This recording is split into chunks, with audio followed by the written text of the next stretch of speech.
Вітаю вас, друзі! Доброго вечора всім. З вами, як завжди, я, Сергій Стерненко. Від сьогодні в нас буде трішечки пізніше щонеділі виходити наш традиційний подкаст. Тепер це буде 19:00. Ви дивитесь програму, передачу, стрім, подкаст під назвою «На розкрут». І сьогодні в мене дуже незвичайний гість. Топовий гість, я б навіть сказав, Андрій Писаренко, мій друг, мій адвокат. А також військовослужбовець батальйону «Вовки да Вінчі» 59-ї окремої штурмової бригади. Вітаю, доброго вечора. Привіт, друже. Сьогодні у пана Андрія день народження. І в мене є для нього маленький подарунок. Це було не дуже заплановано, але я думаю, що цей подарунок буде як ніколи доречним. Він дещо нагадує з наших минулих часів. Будь ласка. І поки пан Андрій його відкриває, дивиться, я зроблю оголошення про те, що ми сьогодні традиційно розігруємо ніж за донат 300 гривень або більше на банку, посилання на яку ви можете знайти в описі до цього відео або в закріпленому коментарі. Якщо ви кидаєте 300 гривень або більше, ви берете участь у розіграші цього топового ножа. І це не простий ніж. Він з одного боку простий, з іншого боку не дуже. Цей ніж – це міні-копія того ножа, яким я захищався в 2018 році. Той ніж був трошки більше, він називався ZT-0620, такі вже не випускаються і не продаються, їх вже ніде немає. Але є його молодший брат. Не будемо оголошувати виробника. Це не ЗТ, але майже ЗТ. Є його молодший брат, який також має ось такий гачок прекрасний. Цей гачок дозволяє відкрити цього ножа ще під час діставання з кишені, що дуже економить час, і з практичної точки зору це прямо дуже-дуже топ. Я таким теж користуюся, в мене теж такий є.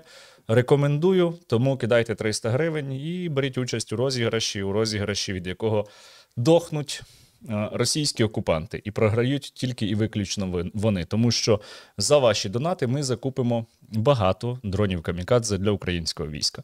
Станом на зараз у нас на банці 7,3 мільйона гривень за сьогодні зібрано. Фіксуємо суму і рівно за годину підіб'ємо підсумки, і я проведу розіграш о 20:00. Будемо починати. Сьогодні, попри те, що в тебе день народження, я тебе ще раз вітаю з цим, день не святковий взагалі, оскільки сьогодні трапилась серйозна трагедія. Росіяни вчинили злочин проти людяності, вдаривши балістичними ракетами по Сумах. На цю хвилину відомо, що загинули 34 людини, серед них щонайменше 2 – це діти. В Сумах оголошено жалобу, і ми так само висловлюємо співчуття всім, хто втратив сьогодні рідних, близьких, знайомих внаслідок цього терористичного варварського удару. І ти знаєш, я помітив таку закономірність, як тільки відбуваються переговори Путіна і Віткофа, і Трамп виходить і каже, от ми досягли прогресу, росіяни починають навмисно бити по цивільних об'єктах. Вони били по Кривому Рогу минулого разу, і вбили 9 дітей. Це найбільше масове вбивство українських дітей від початку всієї російсько-української війни. І сьогодні ось оцей удар у Сумах. Ти як військовий, що ти думаєш про оці переговори із росіянами і чи можна з ними взагалі домовитись? Ти знаєш, це відверта демонстрація, коли росіяни своєю військовою машиною, своїм чоловічим дітородним органом вводять по обличчю військово-політичного керівництва нашого найбільшого союзника в минулому, а я сподіваюся, в майбутньому це зміниться, показуючи, що вони не хочуть домовлятися. Не хочуть. Ти знаєш, мене сьогодні порадували лише реакції, твіти наших європейських партнерів і колег. Зокрема, я бачив твіт Еммануеля Макрона, який відверто написав, що Росія не хоче домовлятися взагалі. Давайте припинимо взагалі намагання з ними домовитися. Їх треба притиснути. Такі слова, таких лідерів треба підтримувати. Країна, яка має повний ядерний цикл виробництва зброї, треба підтримувати. А чи може Європа спільно з Україною притиснути так звану Росію? На жаль, важко. Але питання складне. Тому що в нас поставки нашого озброєння, яке вже є на ЛБЗ, вони зав'язані на військово-промислову машину Сполучених Штатів. Частина номенклатури так точно. Тому я одразу кажу, це буде складно, але ми пам'ятаємо минулий рік, коли республіканці заморозили надання фінансової допомоги Україні. Це було з кінця 23-го по квітень 24-го року. Майже літо 24-го. Рік тому рівно, так. І ми півроку були абсолютно обмежені в фінансових ресурсах, і от з того часу почалися всі наші проблеми. І в засобах дуже сильно були обмежені, і фактично за рахунок дронів вивозили ще якось далі. Так. Але з іншого боку, знаєш, от я згадую, які в нас настрої були 24 лютого, і ми з тобою 24 лютого теж тоді, скажімо так, бачились. Ось, в порівнянні з тим, що було тоді, мені здається, зараз у нас набагато сильніша країна. І тоді ми думали, що от цієї ночі нам доведеться відбивати напад російського десанту в урядовому кварталі. Саме такі були настрої тоді. Саме так. І я пам'ятаю очі всіх своїх друзів, в тому числі твої, які взагалі не вагалися. Ми розуміли, що, в принципі, кожна наступна година, ніч, день може стати крайнім, останнім. Тут можна казати слово «останнім». Але тим не менш, ми були заряджені, ми відчували поруч своїх побратимів. І тому ми були сильними, а зараз у нас вся країна. Слухай, ми розбудували Збройні Сили так, що я хочу тобі просто навести один приклад. У нас обсяг нашого ВПК в 22-му році, коли ми урядовий квартал намагалися просто з автоматами, з РПГ-7 захищати. Це смішно зараз, так, згадуючи. 1 мільярд доларів. Зараз обсяг розкачався до 35 мільярдів доларів. Потужності військового... Так, але вони не заповнені. Вони заповнені на третину, але тим не менш. Про що це говорить? Країна, незважаючи на всі проблеми, живе цією війною. І ми не завершимо цю війну нашою поразкою за результатами зрадницьких переговорів. Тобі не подобаються переговори із росіянами? Звісно, ні. Але якщо говорити саме про переговори, які зараз відбуваються, яка думка загалом у військах, принаймні там серед тих, з ким ти спілкуєшся щодо цих переговорів? Як солдати, як ті, хто безпосередньо беруть участь у бойових діях, ставляться до цього? Яка їхня думка? Чи мають бути ці переговори? Якщо так, то які? Значить, яка думка у військових? А якщо ні, то що робити? Ми думаємо, по якій лінії розмежування провести демаркацію серед районів Москви, для того, щоб туди запустити спецпредставника Віткофа, який буде вирішувати, в якій зоні будуть європейські миротворчі сили, де будуть контингент ООН, а де будуть американці. То Келох. А де буде лінія розмежування дистанцію в 13-16 кілометрів. Я хочу, щоб, це моя особиста думка і підтримують мої побратими, щоб ми займалися питаннями, яким чином ми будемо адмініструвати цю величезну територію після її тотальної поразки. Це велика проблема. Бо територія залишиться населена здичавілими людьми, над якими проводили досліди в викривленому вихованні і освіті. І які здичавілі, вони нас ненавидять. І після перемоги ми повинні думати, яким чином ми ці військові адміністрації будемо влаштовувати на цій території.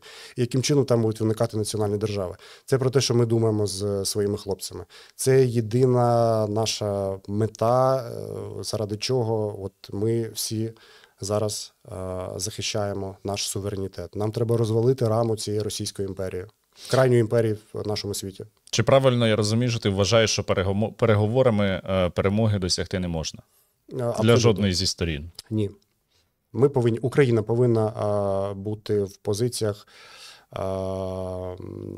альфи на будь-яких перемовинах. Зараз такою позицією Україна не володіє. Чи правильно я тебе розумію, що у разі, якщо президент Зеленський оголосить, що він відмовляється від подальших переговорів із росіянами, то твої побратими це рішення підтримують? Абсолютно. Абсолютно. Знову ж таки, згадую 22-й рік. Пам'ятаєш, як ми з тобою спілкувалися і думали, що можливо, як один з таких гіпотетичних варіантів розвитку подій, але цілком реальних, ми знову стиснемося до розмірів Галичини. Угу. Нічого страшного, в історії було це. Ну, як нічого страшного? Люди... Це були думки на 22-й рік. Подиви, де ми зараз, які стартові позиції. Якщо порівнювати, то так. Багато людей сьогодні, дивлячись на новини з Сум, вимагають помсти. Вимагають помсти, в тому числі кажуть, а чому ми не влупимо так само балістикою по Вороніжу, по центру Вороніжа, чи чому там не влупимо по центру Білгорода, тощо. В мене є своя думка з цього приводу. Хотів би дізнатися твою. От що би ти відповів людям, які вимагають от такої помсти абсолютно пропорційної тим діям, які роблять росіяни по відношенню до наших людей, до наших дітей? Я хочу, щоб вони кричали, страждали, ревіли за своїми загиблими дітьми, жінками, військовими. Абсолютно всі росіяни є абсолютно законними нашими легітимними цілями, я вважаю. Вони не заслуговують на життя після тих звірств, які вони створили в Україні. Натомість, я повинен відповідати за свій особовий склад, і я і хлопцям розповідаю, і, в принципі, я повинен зрозуміти на розвиток подій на декілька кроків вперед. Що відбудеться, якщо ми здійснимо такий акт вендетти по цивільному місту? Моментально включиться ще діюча пропагандистська машина Russia Today в Європі, в країнах Антанти, Північно-Атлантична. Ну, в принципі, ти мене зрозумів. В принципі, так.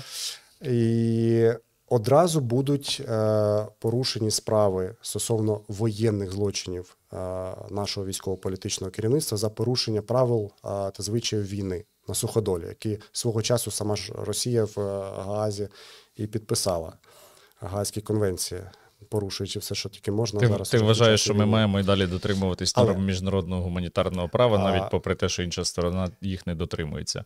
Це я тобі цитую теж, здається, в 4-й Женевській конвенції написано, що якщо одна зі сторін не дотримується, це не дає права іншій стороні також не дотримуватись законів та звичаїв війни. У нас, на відміну від Росії, є абсолютно цілком такі реальні спроможності бити по легітимним військовим цілям. А це для нас військові аеродроми, це заводи, це НПЗ. І ми НПЗ нельзя. Успішно це виконували. У нас договорнячок, але НПЗ не б'ємо. Я вважаю, що цей договорнячок, який якраз не є частиною підкріпленою цими міжнародними конвенціями про звичаї вільної на суходолі, є законними легітимними цілями, тому що вони використовуються для забезпечення паливними мастильними матеріалами Збройних сил нашого ворога Російської Федерації. В мене є інший аргумент. Чому не влупити балістикою по Вороніжу, по центру міста? Ну, наприклад. Недоцільно. Ну, власне, у Росії дуже великий оборонно-промисловий комплекс, розкиданий по величезних територіях. Та? І якщо ми дивимося, наприклад, там, на завод з виробництва авіабомб і там не знаю, будь-який цивільний їхній об'єкт, то завод з виробництва авіабомб є більш пріоритетною ціллю. Навіть от суто, якщо відкинути там міжнародне гуманітарне право, кажу як людина, яка спеціалізується на міжнародному гуманітарному праві, але якщо от про нього забути відкинути, просто не дуже доцільно витрачати такі засоби ураження на такі нікчемні цілі, які, в принципі, та сатисфакція буде однозначно, але ні на що це не вплине за великим рахунком. Навпаки, це більше використає там ще їхня державна пропаганда, хоча плювати насправді на ту пропаганду. Але з огляду на те, що нам необхідно мінімізувати можливості росіян вбивати наших людей, то помсту треба, друзі, подавати холодною. Бажано, щоб ця помста прилетіла російському окупанту в його немиту смердючу пику. Для того, щоб ваша помста наших військових могла долетіти до російської немитої пики, я закликаю вас просто зараз узяти і задонатити на дрони камікадзе, на поточний русоріз.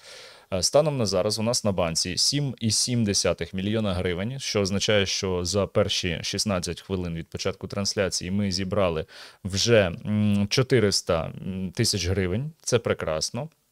Нагадую, що за донат на 300 гривень або більше ви можете взяти участь у розіграші цього прекрасного ножа. Це фактично міні-копія того ножа, яким я свого часу в 2018 році захищав себе.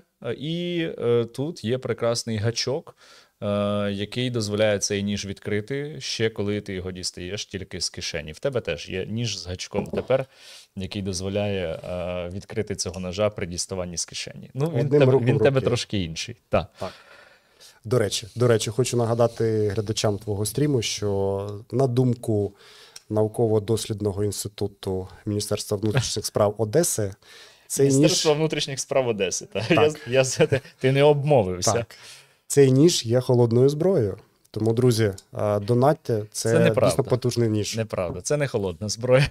Абсолютно, це було доведено в суді. Це Андрій іронізує просто. В нас, коли були суди, то прокуратура в суді підробила висновок, в суд принесла підроблений висновок про те, що ніж придбаний там офіційно, легально, який за всіма ознаками не може бути холодною зброєю, що він начебто є холодна зброя.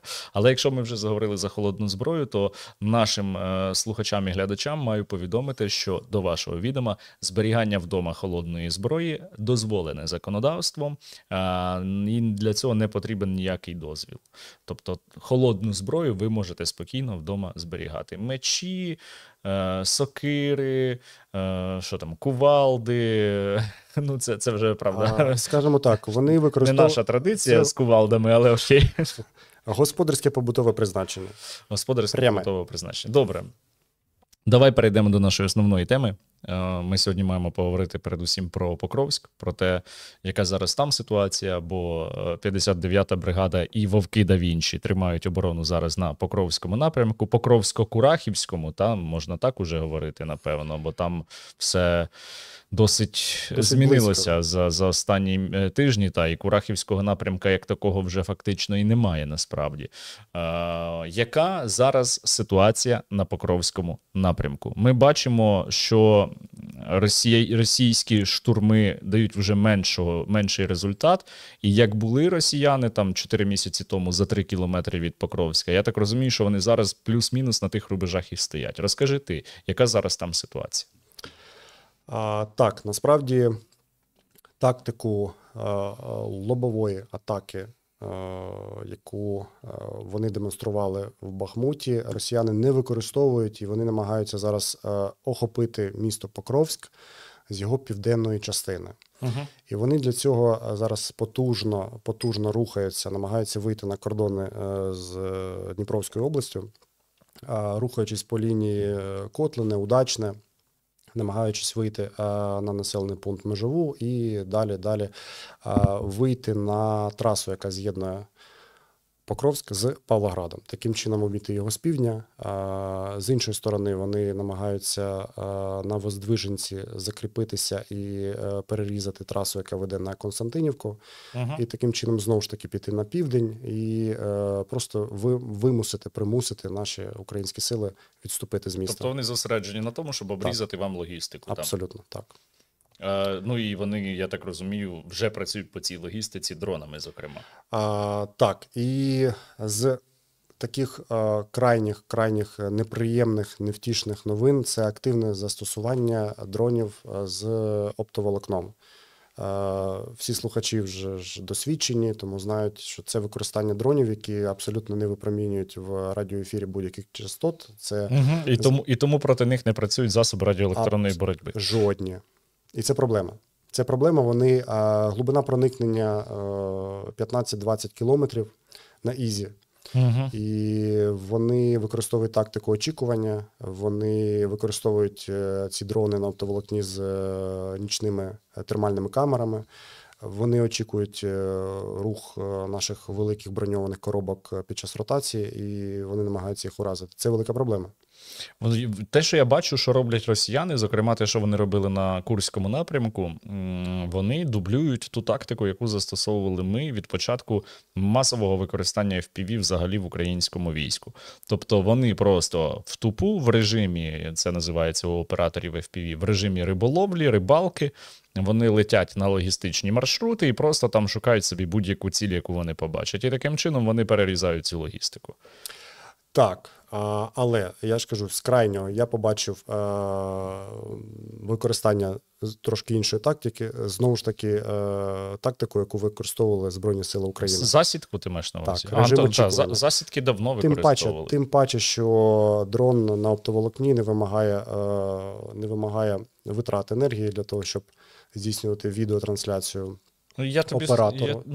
Але я тобі скажу, що навіть на дронах без оптоволокна наші військові ще з 2023 року робили успішні засідки. Це називалося там на нашому сленгу підстоп. Типу, ти прилітаєш, сідаєш, дрону такому FPV перероблялися ножки спеціально, щоб він міг сісти, та щоб він там якийсь час міг ще побути в режимі очікування.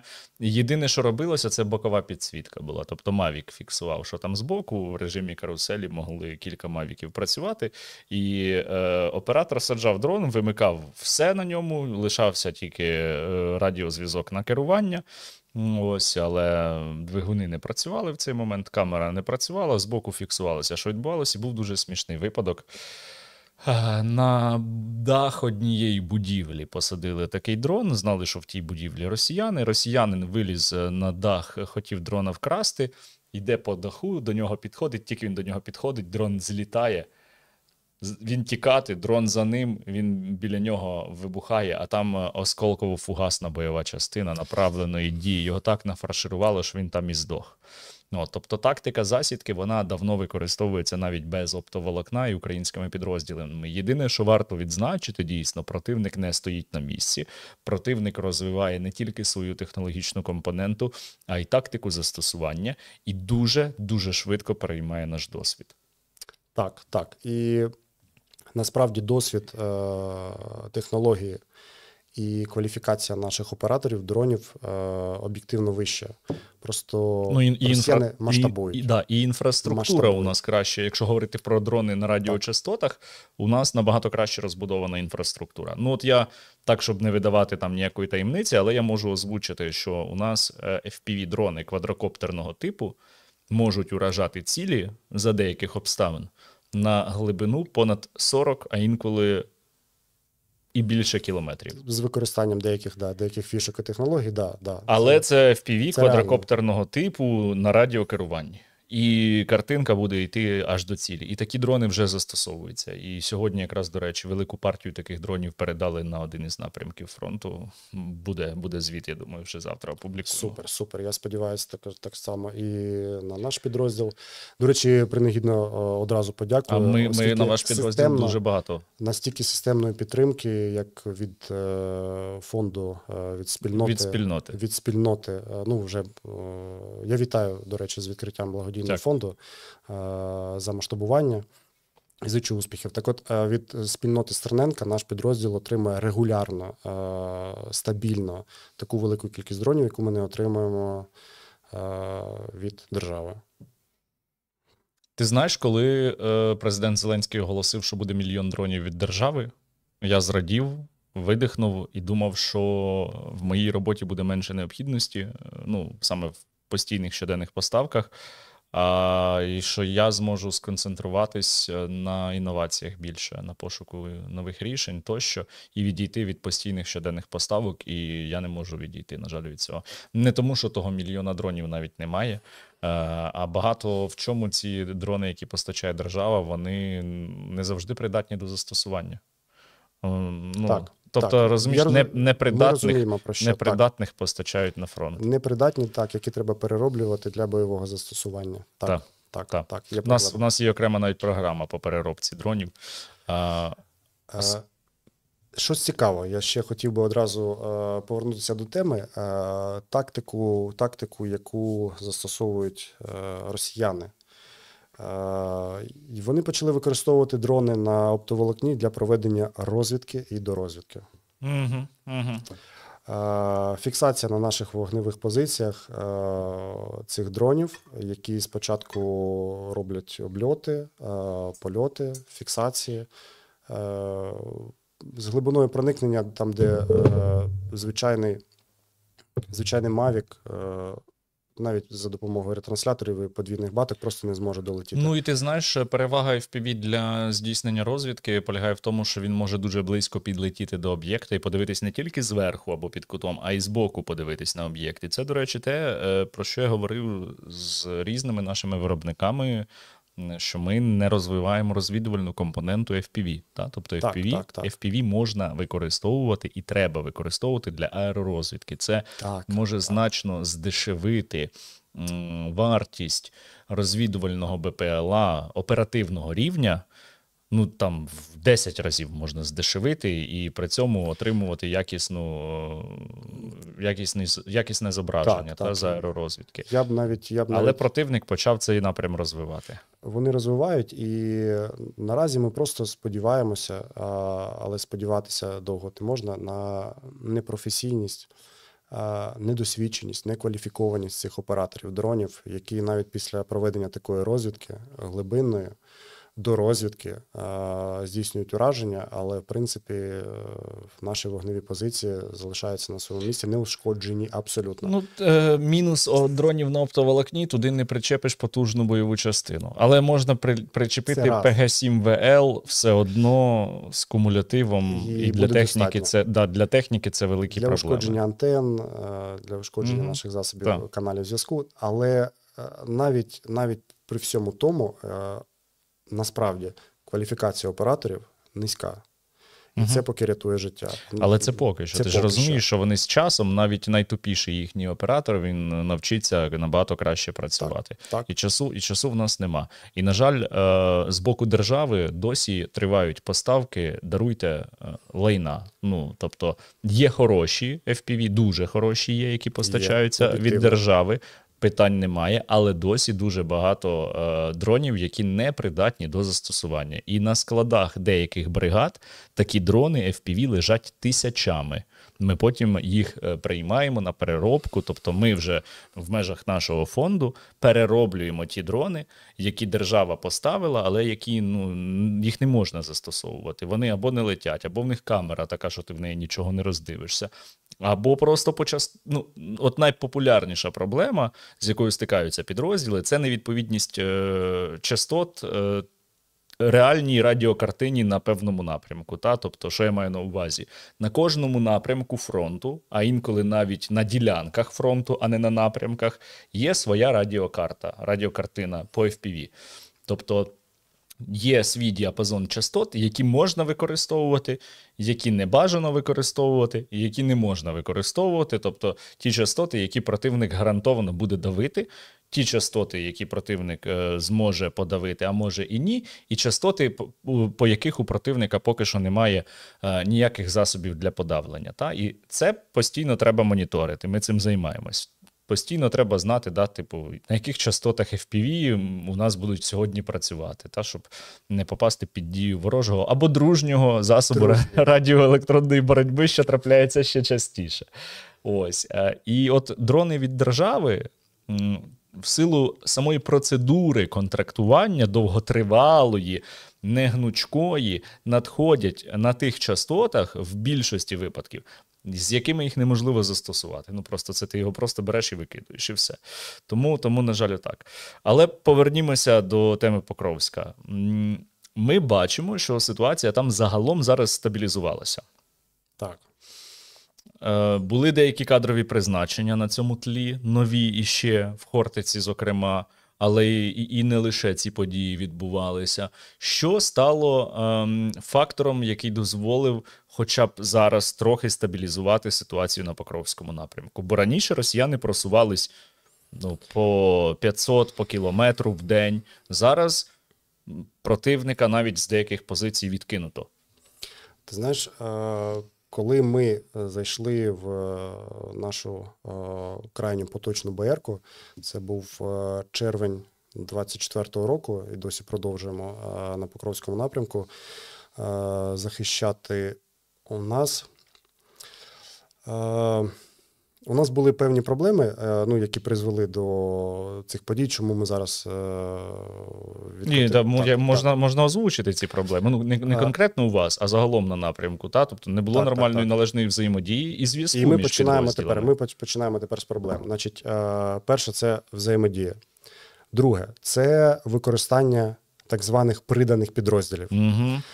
Тих підрозділів, які без належної підготовки, без належного командування, без належного екіпірування навіть, без належного знання тактичної медицини відправлялися в інші підрозділи виконувати одразу бойові завдання безпосередньо на лінії бойового зіткнення. Відповідно, морально-бойовий дух цих приданих підрозділів був нижче нижнього лінії. Я називаю це нижче ватерлінії.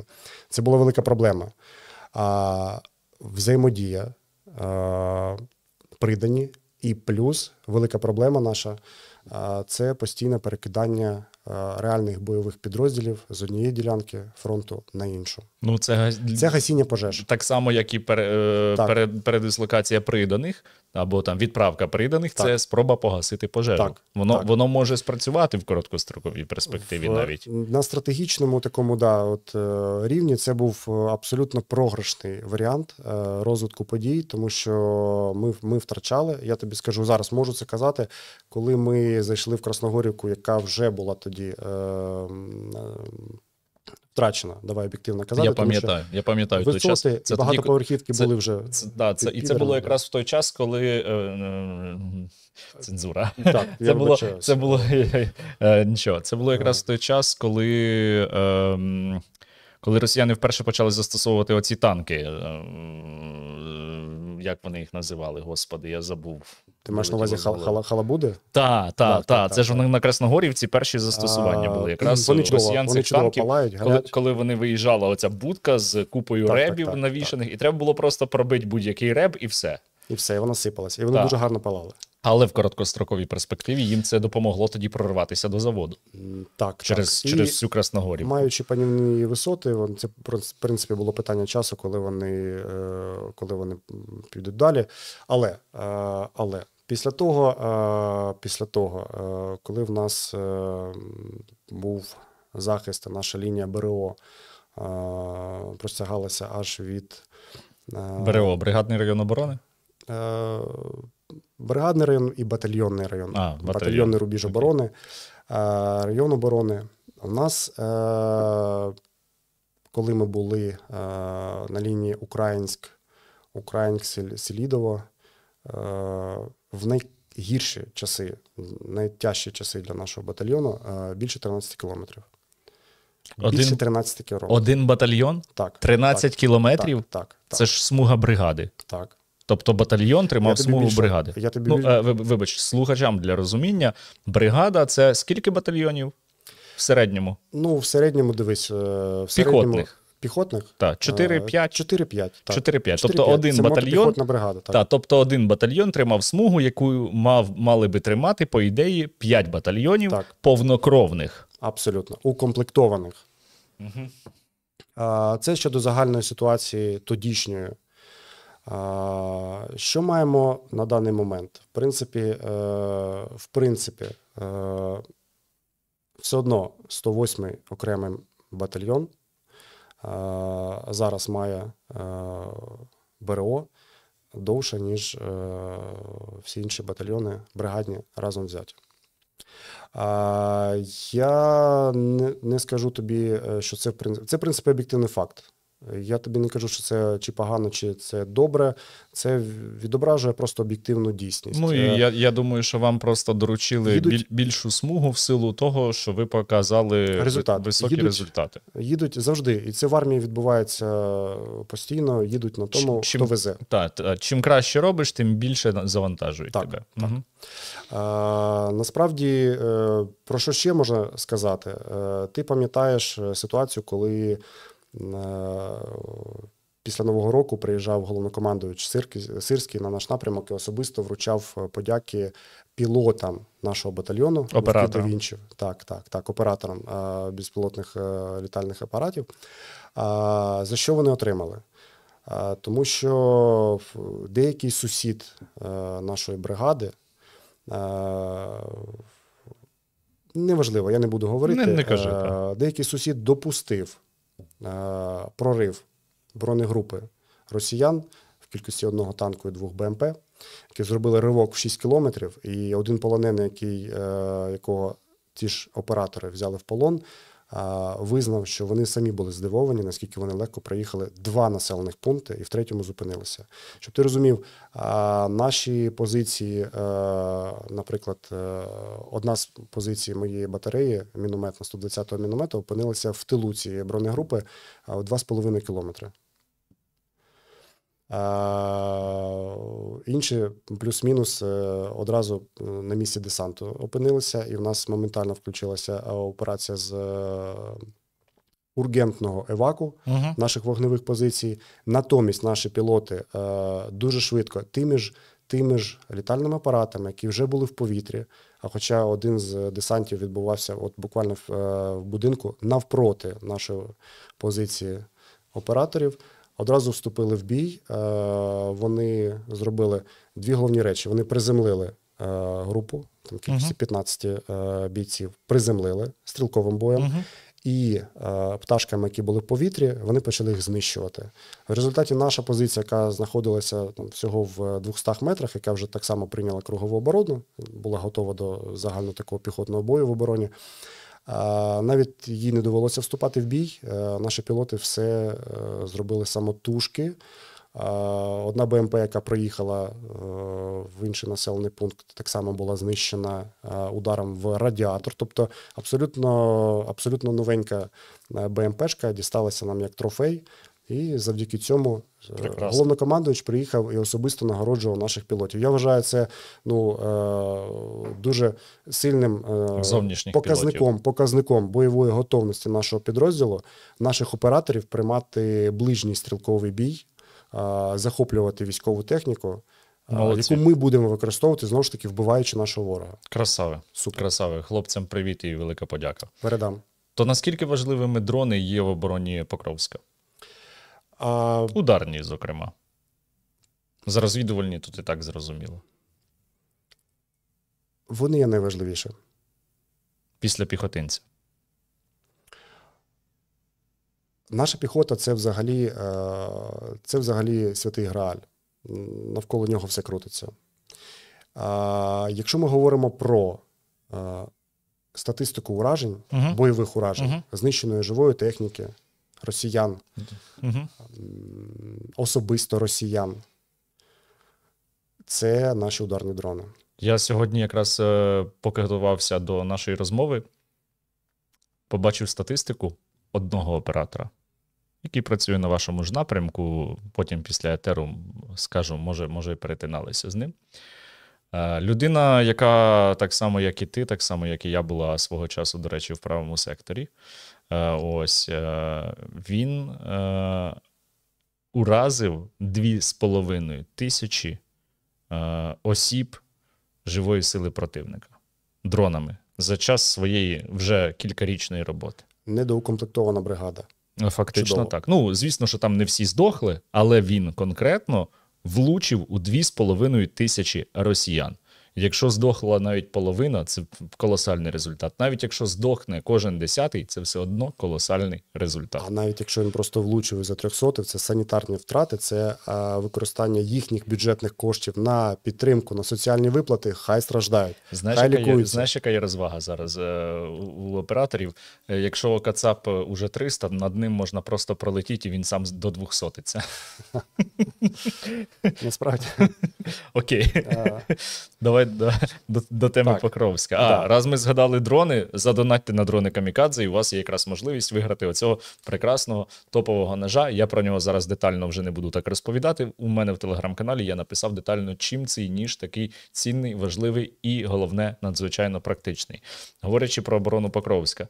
Ти знаєш, я, от людина, яка там дивиться новини, спостерігає за інфопростором, я помітив цікаву тенденцію. Протягом останніх місяців у росіян стало усе частіше з'являтися таке явище, як каліч-полки, коли їх поранених женуть на штурми. Плюс вони почали гнати на штурми інколи своїх штрафників, просто без зброї їх відправляти на ЛБЗ.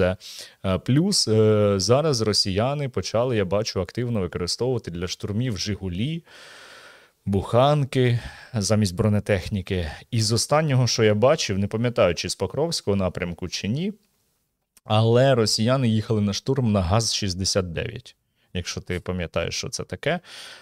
Ось це дуже старий автомобіль. Він виглядає як дуже старий автомобіль, який випускався там в 50-х, 60-х роках минулого сторіччя в Совєтському Союзі, який вкрав... І вироблений на заводах Форд. Який вкрав це у Форда. Власне. Чи помітне виснаження противника на вашому напрямку? До чого я це все веду? Ти знаєш, чому вони використовують таку тактику? Тому що вона приносить їм певні результати. З крайнього. Коли йде росіянин на милицях? Ні, використання такої калічної техніки.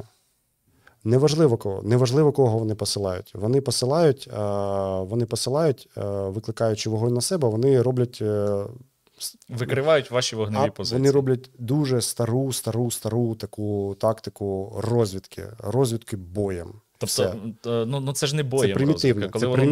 Коли вони це розвідка знищення. Я бачу, як вони на 4 повзуть на штурм.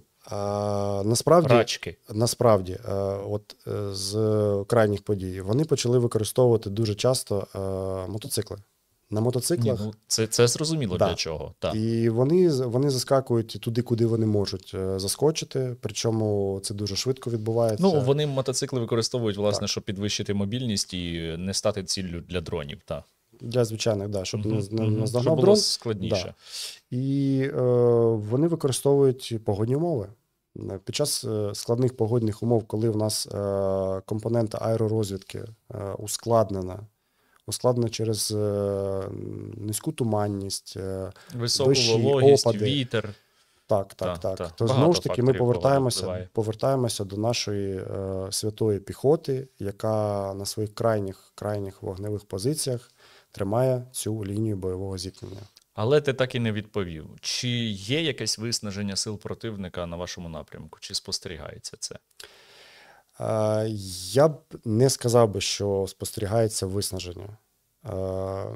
Спостерігається оптимізація і покращення нашої тактичної обстановки через покращену взаємодію, нарешті доукомплектування особовим складом. Замість створення нових бригад. Так. Зараз іще починається перехід на корпусну систему. Плюс, ми поговоримо про цю реформу. Плюс забезпечення, як-не-як, але забезпечення технікою. Не всією. Я буду казати, наприклад, мінометна батарея була забезпечена через приватну ініціативу. За допомогою, дякую своїй дружині, всім донаторам, інвесторам, благодійному фонду «Гуркіт», які це зробили. Ми отримали 4 міномети. Маємо найбільше забезпечена мінометна батарея всієї бригади. Навіть бригаді вже можемо міни є? Поділитися. І міни почали з'являтися. Правильні. Навіть той завод.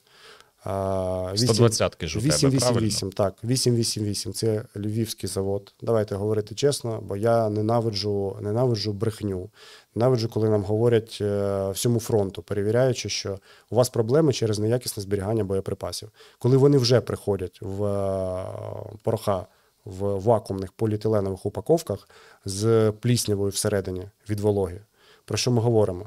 І коли в наш той же Павлоградський хімічний завод, який виробляє і здійснює заливку вибухової речовини, вже, напевно, виробляв, судячи з того, скільки балістиків по Павлограду прилетіло. Він знаходиться якраз це ж безпосередньо після Покровська наступне місто. Павлоград, так. І уяви, наскільки безвідповідальні люди, наскільки вони думають виключно про власну кишеню, коли вони роблять в 24-му році, а це ситуація літа-осені 24-го року, вони хімічать цю речовину, яка в даних мінах, якщо вони все-таки вилітають, якщо вони вилітають і долітають, якщо вони вилітають і таки розриваються, то вони не дають свого радіального ураження, тому що там не та вибухова хімічна речовина.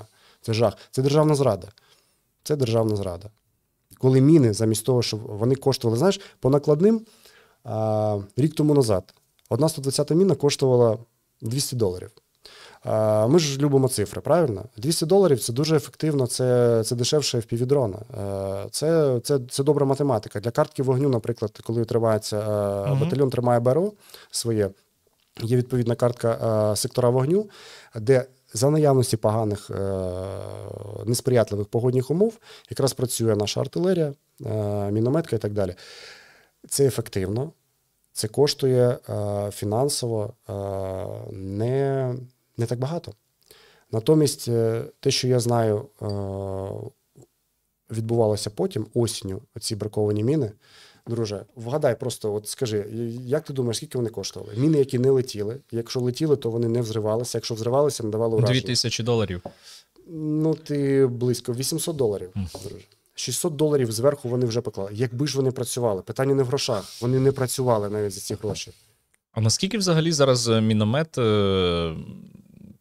є ефективним засобом ураження в такій війні, коли активно використовується БПЛА? У мінометів вже ж не такий великий радіус дії. Так, 120-ки більший в порівнянні там з усіма іншими калібрами. Але от яка зараз дальність у 120-ки? Дивись. 240 не беремо в розрахунок. Дивись. Я бачив, у 3-ї штурмової тюльпан є. По ТТХ ми працюємо до нашими стандартними мінами українського виробництва, які все-таки летять ОФ-ками 843 МБ до 6 кілометрів. 6 кілометрів? 6 кілометрів. Капець. Це щоб працювати влучно коригувати і мати гарантоване ураження. Але ж це дуже для вас величезна, просто тотально величезна небезпека за 6 кілометрів від противника працювати міною. Насправді це якісь санітарні умови, які, знаєш, такі, як би сказати, говорять під час дослідів, що не знаю, цехові умови, іспитові, полігонні умови, коли маємо таку дистанцію. Нема таких дистанцій. Ні, та ясно, зазвичай вона менша. Коли ми стріляємо на дистанцію, наприклад, не буду казати, коли іде, на дистанцію 130-го міномета 3 кілометри, а з флангу росіяни знаходяться в кілометрі. Ну, я ж про що й кажу, що така маленька дальність – це для вас надзвичайно небезпечно в умовах війни дронів. Тому ж якраз було прийнято рішення після таких проривів і просадки деяких сусідів справа про те, що на кожній вогневій позиції будуть знаходитися додатковий боєкомплект цинки звичайних патронів і гранати. Для того, щоб стримувати ворога, до того, щоб ми зможемо знищити іншими засобами. Тобто ви напівмінометники, напівпіхотинці. Ти знаєш, в Новотурецькому, це селище, яке вже під Шевченкова вже втрачено. Окуповане, тимчасово. Тимчасово, так. Один розрахунок за 3 дні здійснив переміщення своєї вогневої позиції 4 рази. Це при тому, що здійснювали переміщення, розкладалися, наводились, орієнтували, знищували ворога. Переміщення з маскуванням, закопуванням і так далі. Це ж треба людям пояснити. Не всі мінометники, і я не мінометник, але по ідеї переміщення – це і плюс маскування, плюс викопати місце і т.д. і т.п. 2 позиції це були використовувалися звичайні підвали в селі, але я ж тобі кажу, це звичайна, це тактика в ідеалі сил спеціальних операцій, коли вони швиденько вискакують, відпрацьовують і кочують. Так. У нас настільки динамічна тоді була лінія бойового зіткнення, що ми це робили, і більш того, крайній виїзд, зняття з крайньої позиції відбувалося тоді, коли наш пікап проскочив в Новоторецькому між двома групами автоматників без розпізнавальних знаків. Одна з груп – це були бійці 32-ї бригади, я знаю. Друга – це росіяни. Хто з них хто – невідомо. Але пікап проскочив, ми позицію евакуювали. І слава Богу. Звісно, іншим треком вже. Але от такі були тоді реалії. Тому зараз всі наші позиції повинні пілотів, роти вогневої підтримки, наших зравщиків, зенітних ракетчиків, вони готові до виконання звичайних піхотних функцій. Ми ж з тобою за час розмови вже зібрали 1,1 мільйона гривень на дрони камікадзе для українського війська, в тому числі і для Вовків да Вінчі, тому що поставки на ваш батальйон здійснюються, напевно, щотижня, а інколи по кілька разів на тиждень. За 10 хвилин ми вже будемо розігрувати оцього прекрасного ножа, тому поспішайте взяти участь у розіграші. 300 гривень або більше на банку, і ви берете участь у нашому безпрограшному розіграші, тому що в ньому програють лише і тільки росіяни. Тому поспішайте, друзі, і буду поспішати і я, бо в мене до тебе ще багато питань, насправді, які не встиг поставити. Говорячи про Покровськ і навколо Покровська, наскільки добре наша держава, інженерні війська, місцеві адміністрації навчилися робити фортифікації? Чому я питаю? Я сьогодні, чого б подумав про фортифікації і вирішив тебе спитати? Я сьогодні передивлявся одне відео. Це відео ураження ланцета. Можливо, за кілька днів або тижнів опублікуємо, коли буде дозвіл. І там, значить, я звернув увагу не на ланцет, я звернув увагу на ландшафт внизу, і там поля, це не Покровський напрям, хоча, може, і Покровський, я не знаю. Там поля, і просто посеред поля нарито траншею, отак, зигзагом, але вона йде посеред голого поля. І я розумію, що якщо туди відправити піхоту, то ці люди там і залишаться. Ну, тобто їх уже звідти не евакуюєш через те, що будуть домінувати вже там дрони противника. Вони в голому полі, без прикриття будь-яких розбитих, не розбитих, але дерев, та там інших природних якихось перешкод, які би там дозволяли людям сховатися. Як зараз на напрямку з фортифікаціями? Загалом. Чи стало краще? Бо раніше було, я знаю, дуже погано. Коротка відповідь. Всі фортифікації наших всіх вогневих позиціях ми готуємо самостійно. Дякую за цю відповідь. Наступне питання.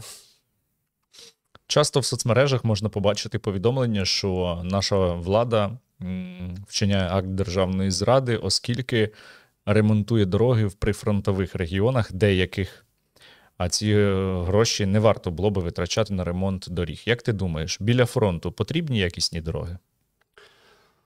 Коротка відповідь з поясненнями.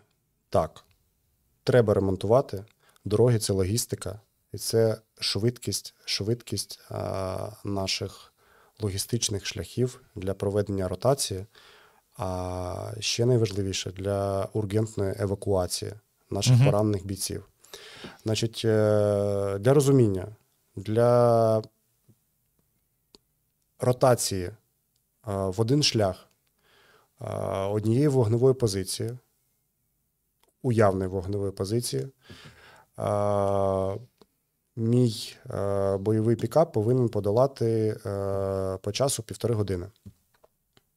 1,5 години. В одну сторону. Скільки це приблизно? Ну, добре, не буду не кілометраж, питати. я кажу по часу. По часу є тут дуже гарний давай мультиплікатор. Давай так, від Києва за 1,5 години можна доїхати, ну не знаю, я забув, як називається цей населений пункт. Ну, коротше, за годину ви точно доїдете до Білої церкви. Отак. Так, да. Можна, в принципі, спробувати доїхати до Житомира. Можна спробувати доїхати до Чернігова. Так. Ну, до Чернігова точно не встигнемо за годину. Спробувати. І за півтори. За 2 може.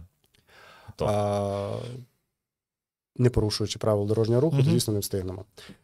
Логістика важлива. Вона життєво необхідна, тому що ті наші шляхи...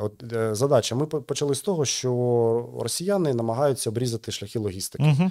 І всі вигідні шляхи логістики зараз у нас, в принципі, на Покровському напрямку, вони небезпечні. Так. Ми використовуємо невигідні. Тобто це сільські селищні дороги. Польові. У яких ще повільніше поїздиш. Розумієш, який стан доріг, почасти їх відсутність впливає на швидкість здійснення абсолютно будь-яких бойових маневрів, ротацій, евакуацій і так далі. Я навіть, знаєш, от що тобі скажу, говорячи про Курщину і про наступ росіян уже на суджу безпосередньо, коли вони взяли під вогневий контроль трасу, яка йшла з суджі в бік Сум, Юнаківка і так далі, то там же ж наші підрозділи різко почали втрачати боєздатність, саме коли росіяни взяли під вогневий контроль логістичний маршрут основний і запасний логістичний маршрут. Вони, в принципі, що той був в 3-4 кілометрах від позиції російських дронщиків, а для оптоволокна це вже зараз на дистанції. Ось. І великою проблемою при цьому було те, що цю дорогу неможливо було швидко проскочити. Тобто від дрона на оптоволокні мало що може врятувати, насправді, крім або фізичного знищення цього дрона, або маневреності і швидкості. Та? Тобто ти маєш бути швидшим і маневренішим за цей дрон. Зазвичай дрони на оптоволокні досить мало маневрені, та? Тому що вони можуть, звісно, повертати, баражувати тощо, але вони менш маневрені, ніж дрони на радіокеруванні, тому що є просто фізичне обмеження у вигляді самого оптоволокна.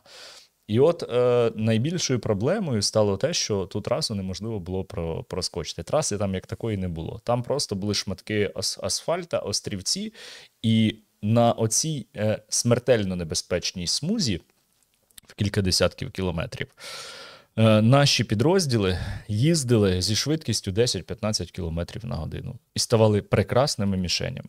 І постає питання, півроку, навіть більше, 7 місяців, наші війська перебували у суджі. Що зробила місцева військова адміністрація і інженерні війська для того, щоб налагодити нормальну логістику туди? Хоча б, бляха, зробити асфальтне покриття нормальне, щоб можна було швидко проскочити. Зробили нічого. І через це загинуло багато людей. То, що техніка, машини згоріли, плювати на ту техніку, на машини – це відновлюваний ресурс. А от загинуло багато людей, і за це знову не поніс ніхто відповідальності. Тому наступне в мене логічне питання до тебе. Чи потребує наше військо великої комплексної армійської реформи? Звісно. Звісно. Це питання давно назріло і перезріло. І ти знаєш, воно для всіх, в принципі, причетних, долучених до захисту в нашій великій війні за незалежність, воно є очевидним. В принципі, ті рішення, про які ми з тобою говорили. Перехід на корпусну систему вже розпочався. Так. Те, що лобіювало дуже багато людей. Не дублювання, не створення нових ОСУВ, ОТУ і так далі. Не створювати нові бригади, коли не комплект наявних. Давати їм сучасну техніку, озброєння за відсутності навченого особового складу і відповідного офіцерського сержантського корпусу і посилати одразу на ЛБЗ – це одразу задача в один кінець. Це злочин. 200. Це злочин. Це, знову ж таки, державна зрада. Замість того, щоб давати цю техніку бойовим підрозділам, які довели вже свою ефективність, які, в принципі, вгризли цю землю, це, в принципі, заслуга тих підрозділів, я можу казати за Покровський напрямок, які зупинили, і ми зараз говоримо про начебто менші темпи наступу росіян, що вони видихлись. Ні, це заслуга наших Збройних сил, які, в принципі, почали використовувати свій обмежений ресурс ефективно. Ефективніше. Так. Так. Корпусна система. Так. Система, про яку ми говорили в минулому році. фантастична, чудова, і ти її підтримав. Створення сил безпілотних систем. Лютий... Ну, зараз може Євгена Червоненка командувачем поставлять. Так, і це проблема. Він добре розуміється на безпілотних системах.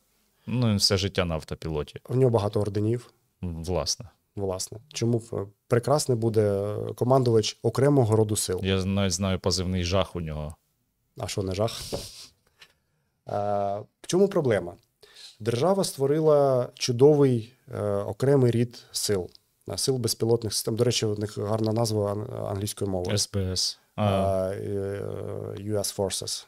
US Forces – це, я навіть спеціально відкрив, думаю, United – це Unmanned Systems Forces. Так,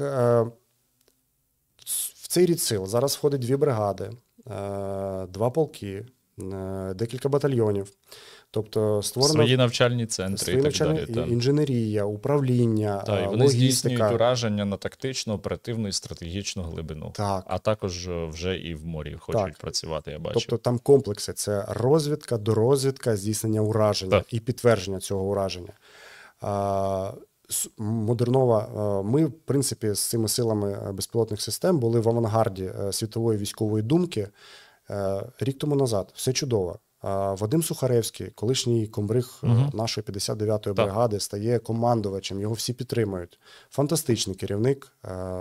Свого часу, дякуючи йому, доклався, в принципі, до формування нашого окремого вже штурмового батальйону в складі 108-го, в складі 59-ї бригади. Зараз що я бачу? Я бачу, що створена лінія дронів, де присутні 5 підрозділів. З цих 5 я знаю особисто керівників 2 підрозділів, з ними спілкуюся, неважливо, хто це. Я тільки за підтримку цих підрозділів, за всебічну, за постачання, за науково-технічну допомогу, розвиток, фінансування і так далі, так далі.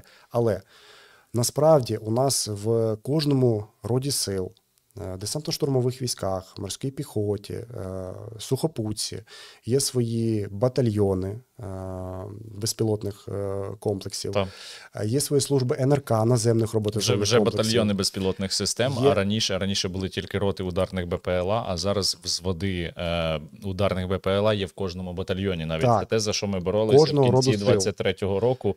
Навіть з Валерієм Федоровичем Залужним була в мене розмова з цього приводу, і він тоді цю ідею підтримав, але дуже складно її було реалізувати на практиці. Дуже важко було, вибач, в мене просто це вже наболіло.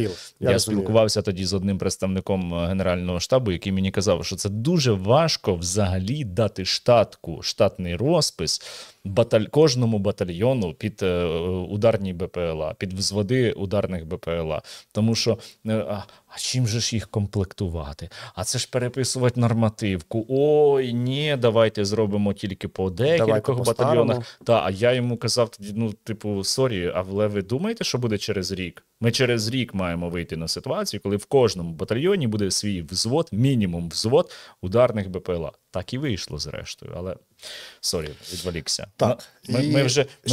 Ми вже годину балакаємо. Що ми маємо от наразі? Я бачу публічну підтримку перших осіб держави, 5 організмів, 5 підрозділів, які входять до нашої сухопутки. Це сухопутні війська. Там не всі сухопутки, там Фенікс ще є. Нацгвардія, так? Ні, Фенікс це, по-моєму, не Нацгвардія, це ДПСУ. Але що мене дивує? При наявності створених сил безпілотних систем на противагу цьому роду сил створюються полки за підтримки військово-політичного керівництва, активно їм сприяють, допомагають. І це все, Фенікс це все ДПСУ, чудово. ДПСУ, це прикордонники, так, я помилився. МВС. Не Одеса. Україна. МВС України. Так. І, друже, це все виглядає зі сторони не зовсім ефективно, якщо не сказати непрофесійно. Чому? Тому що, як ми вже сказали, в кожному роді сил є свої БПАКи, РУПАКи і так далі. всіх цих підрозділів більше сотні. Я, мабуть, думаю, десь 150, може до 200 підрозділів взагалі по всій країні по ЛБЗ, по всьому фронту. Які займаються ударними дронами? Так, Ні, так. друже, сказати тобі, скільки ми охопили? Ми охопили станом на зараз близько 600 різних підрозділів, які працюють з FPV.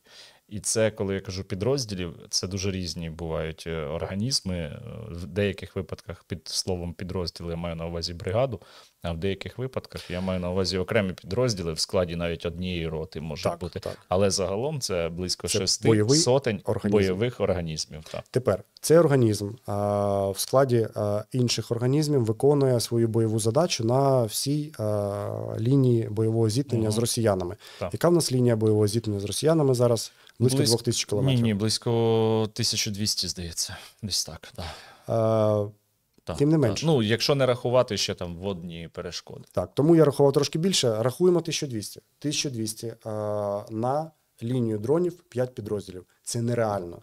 Нереально. Це ще гірше, ніж наші 13 кілометрів нашої БРО, друже, батальйону під Селідово. Друже, якщо вже дуже відверто говорити, я дуже поважаю кожен підрозділ, який зараз входить до цього проєкту «Лінія дронів». Окремий великий привіт пану Хасану з Рарога.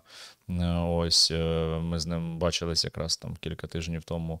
Але мені так виглядає, що цей проєкт створений на противагу силам безпілотних систем замість розвитку і доповнення сил безпілотних систем. Але я тебе в контексті армійської реформи хотів спитати про інше. Про те, в чому ти найбільше профілюєшся, в чому в тебе найбільша компетенція. В нас... Давай скажу ще оголошення коротеньке. Ми вже вилізли за таймінг, ми мали о 20-й годині розігрувати ножа, але розмова в нас досі триває. Ще, я думаю, якісь 5-10 хвилин ми поговоримо, якщо можна, якщо є час. Договоримо. Станом на зараз ми зібрали вже 1,3 мільйона гривень, тому розіграш цього прекрасного ножа відкладається іще на 5-10 хвилин. У вас є останній шанс взяти участь у розіграші і допомогти при цьому силам безпеки та оборони України, щоб російські тварі, чорти і мерзоти дохли, отримуючи дрони у свої немиті і непотрібні пики. Так ось, про що я хотів тебе спитати? Про військову юстицію. Часто можна побачити в інформаційному просторі і багато від військових тезу про те, що нам необхідно створювати спеціалізовані суди і спеціалізовану прокуратуру, військову прокуратуру, яка буде займатися виключно державним обвинуваченням у кримінальних провадженнях, які стосуються військових злочинів і воєнних злочинів не знаю, військових 100%, бо є різниця між військовим і воєнним злочином. Що ти про це думаєш? Чи потрібні нам спеціалізовані структури, грубо кажучи, чи потрібна нам окрема військова юстиція? Бо військовий омбудсман у нас уже є. Це частина військової юстиції. І, до речі, я підтримую створення як такого інституту військового омбудсмена на підтримку і захисту прав військових. Але, знову ж таки, коротка відповідь. Створення окремої військової юстиції нашкодить взагалі системі юстиції України. Я вже казав, що у нас був... То ти вважаєш, що справи там щодо військовослужбовців, ну, не знаю, там службова недбалість або дезертирство, їх мають розглядати цивільні суди? Кримінальні суди в нашій загальній юрисдикції. Так, так. Кримінальні суди. Кримінальні палати. Я вважаю, кримінальні палати вже нашого Верховного суду. Я згадав. Вибач, це взагалі не на тему стріму, але було приємно. Так. Наразі що у нас існує? У нас існує такий суспільно-політичний запит на швидку справедливість для військових. Так? Ми бачили крайні публічні скандальні процеси над військовими, які в процесі досудового розслідування просто отримали свої запобіжні заходи і були поміщені до слідчих ізоляторів. Я всім кажу, в принципі, про ці гучні справи над військовослужбовцями країна, правозахисники, суспільство не знало б взагалі, якби у нас існувала військова юстиція зразка до 2010 року, яка нарешті тоді була ліквідована. Як казав наш мемний колишній президент України, це ж було вже. Це ж було вже. Всі мої колеги, які практикували в той час, до 2010 року, кажуть, що такої закритої, нетранспарентної, тобто непрозорої, кастової системи вони не бачили ніде. Тобто ти вважаєш, що створення спеціалізованих судових органів досудового розслідування, а також підтримки державного обвинувачення саме у військовій сфері буде сприяти закритості, непрозорості і, відповідно, не буде відповідати духу права? Абсолютно. Більше того, я скажу, що наша військова судова реформа вже існуюча, яку ми, в принципі, все ж таки за допомогою всієї країни рухаємо, вона має декілька бенефітів, які не мають країни Заходу. Ну, ось, наприклад, в нашій судовій реформі є чудово впроваджені принципи. Починаємо, які допомогли, до речі, я знаю, в одній дуже відомій справі по захисту свого життя, здоров'я мого друга Сергія Стерненка. Це принцип гласності. Принцип гласності. Суспільство було долучено, воно було проінформовано, воно було схвильовано цією справою. Друге, це система... Ходило до генерального прокурора під хатинку. Так, передавала повідомлення і запитувала, запит на справедливість був у суспільства. Де та генпрокурорка, до речі, зараз? Вона чудово себе відчуває зараз на дипломатичному фронті в Швейцарії. Дуже цікаво, до речі, нагадав. Які її дипломатичні здобутки на цьому фронті? Так. Не знаю, які, але, напевно, втрати несе. Я думаю, в неї ситуація важка, але контрольована. Але контрольована, так. Успіхи будуть, я думаю, в будь-якому.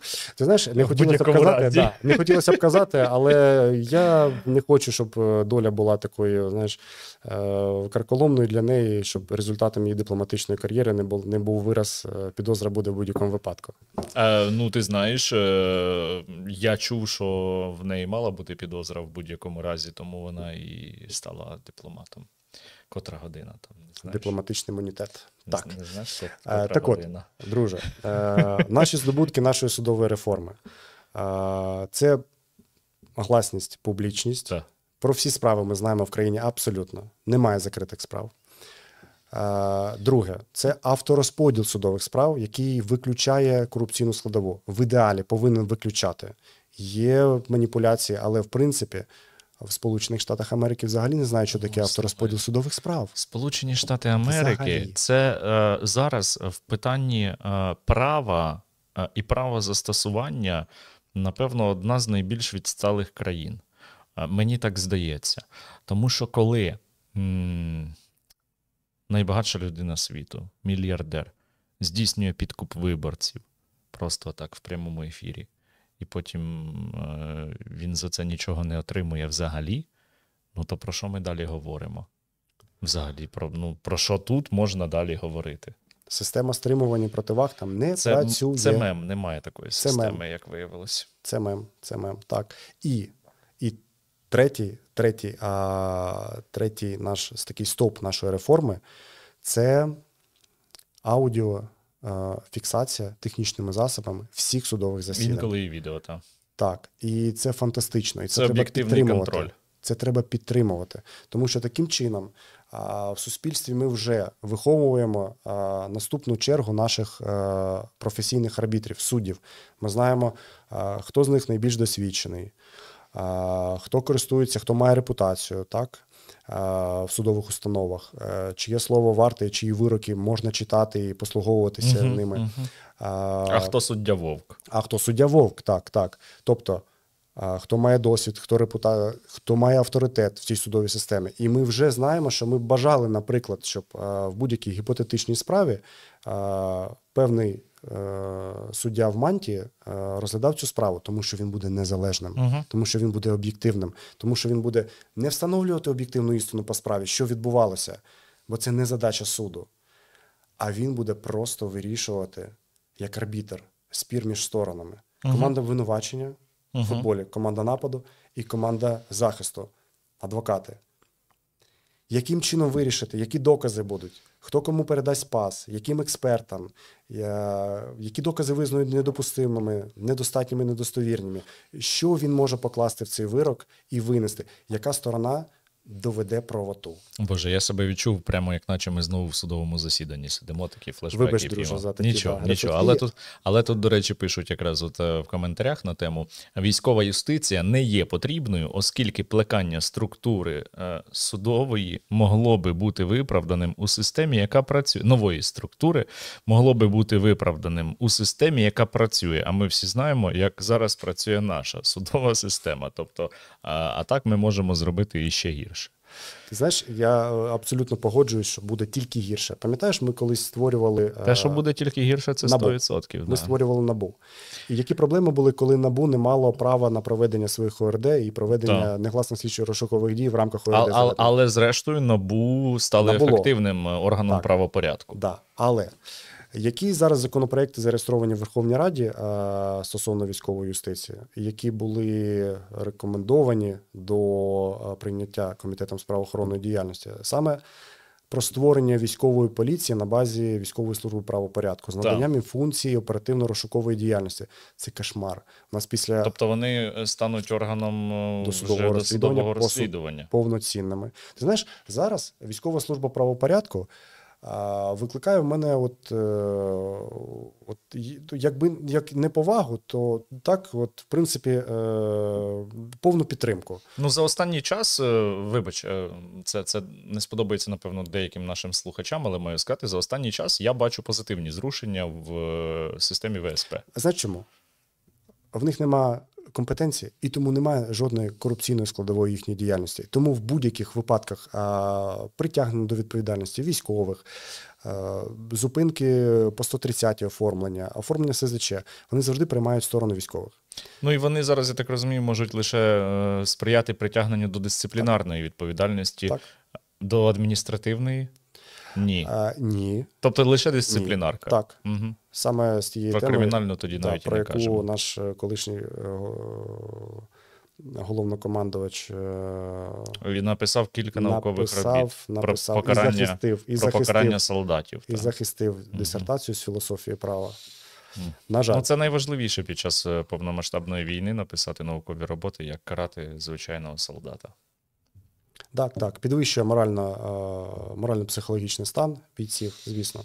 Не підготовка особового складу, так, а менше з тим. Штудування і підписання пам'яток, де під підпис бійцям дають санкції найважчі стосовно військових злочинів, не пояснюючи, в принципі, взагалі причини виникнення цих військових злочинів і не працюючи над викоріненням.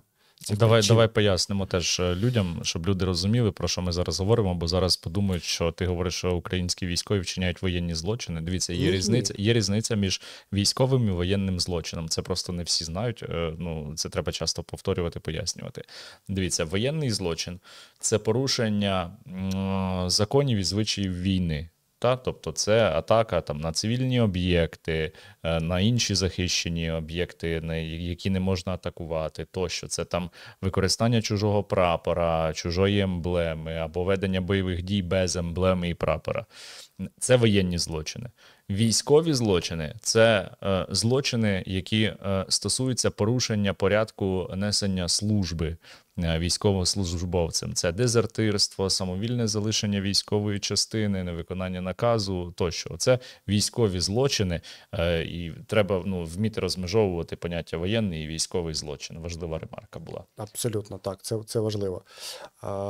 Що цікаво в законопроектах, які зараз зареєстровані, я коротенько просто скажу, що там, в принципі, тільки один, який зареєстрований нещодавно, він передбачає створення ще й окремих судів гарнізонів, апеляційних судів. Спеціалізованих судів. Так. Потім, військової палати. Щасливий. Військової палати Верховного. Спеціалізовані суди. Він багато чого любить, я ж кажу, на жаль. Він був керівником, так. І, до речі, любить отримувати нагороди від керівництва нашого ворога. Я ніколи не забуду цього. оскільки ця людина пишалася отриманням нагороди з рук. Втім, до Ківалова нема досі ніяких питань у правоохоронних органів. Органів правопорядку. Даруйте. Органів правопорядку. Тут, до речі, треба пояснити так само, тому що органи, насправді, поліція, СБУ, НБУ, вони не охороняють право, вони займаються правопорядком. Правопорядком. Так, тому за останні пару років правники стали використовувати термін органи правопорядку замість правоохоронний орган. Але це таке, це вже наша юридична така дискусія. Так, тому, друже, я хотів би взагалі тут підсумувати. Створення військової юстиції цікаво бенефіціарам отримання посад адміністративних, управлінських в системі жорсткій вертикалі цієї військової юстиції. Мене цікавить тільки одне питання. Якщо буде спеціалізований суд військовий, там буде свій штаб? Щоб можна було кума кудись прилаштувати на посаду. Там буде своя патронатна служба, геральдична служба, розвинений бюрократичний апарат. Звісно, друже, там все буде. Ну не можна ж друзів лишати без посади. Там буде присвоєння звань, просто за спливом часу. Ордена, медальки. Ти що? Прикинь, виходить суддя в мантії, і в нього на мантії медалі такі, аж до колін, як у Червоненка. Ну, як Червоненка важко перебити. Пам'ятаєш голову Львівського адміністративного суду, який засівав доларами напарника? Зварич, так. І в нього мантія була підбита хутром. Він це любив. Пшонка стайл. Добре, давай розігрувати ножа. Я би з тобою ще сидів би і балакав, але домовлялись про годину, а вже годину 20. Дякую. Станом на зараз ми зібрали 1 мільйон 645 тисяч гривень. Майже 1,7 мільйона гривень від початку цієї трансляції. І будемо проводити розіграш нашого прекрасного ножа. Угу. Поки я буду його проводити, я тебе ще, знаєш, про що хочу запитати? Так, де воно? Де? Серед кратних поповнень. Я хочу тебе запитати от про що. Наш стрім називається «На розкрут». Ми під час цих розмов стараємось дати людям якусь надію. Бо в наш час це дуже важко. Зараз дуже важка ситуація в країні. Не треба, власне, пояснювати. Як ти вважаєш, чи можемо ми іще, чи маємо ми іще шанси на перемогу? І якщо так, то що ми маємо робити для того, щоб її досягти? Шанси є завжди, навіть тоді, коли їх немає. Як казав Валерій Лобановський, наш шановний головний тренер нашого київського клубу «Динамо Київ». Тобто шанси в нас є. Шанси в нас були б навіть тоді, коли б ми, я ж тобі казав на початку цієї розмови, стиснулися до розмірів Галичини. Завжди є шанси на перемогу. Завжди є шанси, що цей колос на таких вже дріб'язкових, тоненьких ніжках, він все ж таки завалиться. Не глиняних, а з цього. З гівна і пала. Він завалиться, є шанси. І ця військова машина, вона може здутися за один момент. Отак от може розвалитись, як власне Совєтський Союз. І всі національні республіки почнуть воювати одна з одним. І, в принципі, це ж кажу, це наша головна задача. Я сподіваюся, що наші відповідні служби, ГРУ, працює в цьому напрямку для того, щоб підтримувати національно-визвольні рухи в цих країнах, допомагати їм і пришвидшувати нашу перемогу. Я тобі скажу так. В нас немає єдиної державної політики з цього питання досі, на жаль, поки що. Але те, що там буде громадянська війна довга і кривава, це 100%, я в цьому впевнений. Як і ми впевнені. Тому шанси є. Але важливо для того, щоб ці шанси не змарнувати, знаєш, як зараз кажуть, або у війську, або для війська. Відповідно, я дякую всім, хто сьогодні захищає Україну, і всім, хто допомагає нашому війську, всім, хто донатить, хто виготовляє зброю. Сьогодні День зброяра, до речі. Ми станом на зараз вже зібрали практично 1,7 мільйона гривень і маємо переможця. переможцем у нас, ви не повірите, у нас сьогодні знову котик переміг. У нас просто це вже 3-й чи 4-й стрім поспіль перемагає котик, ім'я якого ми не знаємо. І цей котик сьогодні донатив тричі 500, 500 і 350 гривень. Тобто загалом котик або киця задонатив в ла 1350 гривень і виграє оцього чудового прекрасного ножа. Тому, шановний пан котик або пані киця, зайдіть у застосунок Монобанка, а там ви побачите сповіщення про те, що ви виграли цього ножа, виграли приз. Залиште свої контактні дані, і я з вами зв'яжуся, і ми вам відправимо ваш чудовий приз. А взагалі, дякую всім, хто допомагає, всім, хто донатить на військо. Завдяки вам вже завтра ми закупимо багато нових FPV, які посилять наше військо і допоможуть російським чортам здохнути у пекельних муках. Вони на це дуже заслуговують. На цьому будемо завершувати. Я дякую тобі за те, що ти сьогодні прийшов у свій день народження. Вітаю тебе з днем народження ще раз. Дякую за цю чудову, прекрасну розмову. Було дуже цікаво і мало часу. Майже 1,5 години, але не вистачило. Ще побачимось, до нових зустрічей. За тиждень ще побачимось із вами, шановні глядачі і слухачі. Всім гарного вечора і слава Україні! Героям слава! Дякую.